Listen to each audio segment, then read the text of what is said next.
Well, welcome back. Public education is, of course, one of the major public services that is performed by county government, but there's also, of course, a state responsibility as well. And Maryland has undertaken an ambitious, multi-year and expensive commitment in the Kirwan Blueprint to improve that. Now, State Education Superintendent Chaudhry has come under fire for not sharing performance data. This particular was called out in the city of Baltimore. And Governor Moore actually has been critical of the way that was handled and made the observation that, quote, we've got to do better when it comes to being able to present accountability and transparency of results. Jim, do you think we need new leadership from the state to implement the Kirwan Blueprint? I don't think so. I mean, that's a legitimate criticism. More transparency is good, not bad. So they have to beef that up. I agree.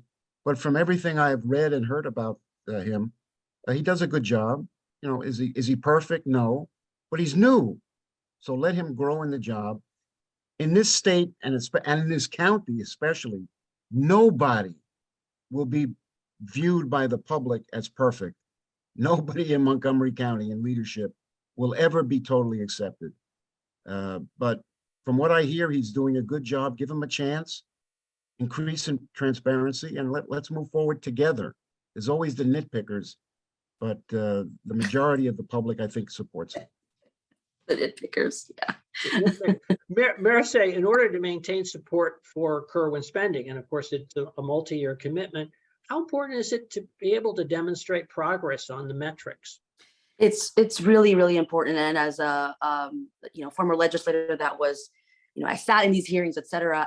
I have a personal interest in seeing that the public does grow confident of Blueprint, especially because we're going to be spending $3.8 billion. It's going to be an increase in the budget for the next 10 years. So, we should be held accountable to our taxpayers. And I believe that, the Moore and Miller administration, the transition team, they've identified, some key, some key aspects of the blueprint that they want to make sure that is prioritized, immediately, such as childcare, interventions for struggling learners, also resources for our special education students, and obviously teacher salaries. So I think that anything that's going to bolster the public's confidence, and then it's also going to allow us to actually perform on the promises of the blueprint.